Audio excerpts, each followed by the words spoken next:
आमच्या भावाला म्हणजे शिवाजीराव पाटील यांना विधानसभेत पाठवणारच। महिला मेळाव्यात बहिणींनी राखी बांधून भावाला दिला आशीर्वाद। मजरे कारवे तालुका चंदगड येथे महिला मेळावा संपन्न झाला। यावेळी हजारो महिलांनी शिवाजीराव पाटील यांना चंदगड मतदारसंघात विकासासाठी विधानसभेत पाठवण्यासाठी राखी बांधून भावाला आशीर्वाद दिला।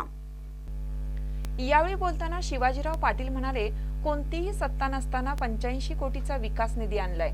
यापुढे चंदगड तालुक्यात मल्टी स्पेशालिटी हॉस्पिटल, उद्योगधंदे, शैक्षणिक सुविधा आणणार आहे आणि माझं उरलेलं आयुष्य तुमच्यासाठी खर्च करणार आहे।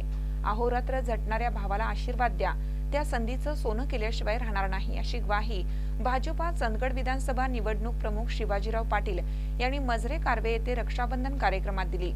अध्यक्षस्थानी मनीषा शिवणगेकर या होत्या। यावेळी जयश्री तेली, रोहिणी पाटील, वर्षा पाटील, सुनीता भाटे, भारती जाधव, नीलम कोधाळकर व चंदगड, गडिंग्लज, आजरा तालुक्यातील 3000 महिलांनी भाऊंना राखी बांधून भावास दीर्घायुष्य लाभो असा आशीर्वाद दिला।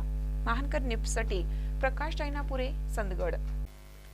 ताज्या बातम्यांसाठी महानकरेला सबस्क्राइब करा आणि बेल आयकॉनला क्लिक करा।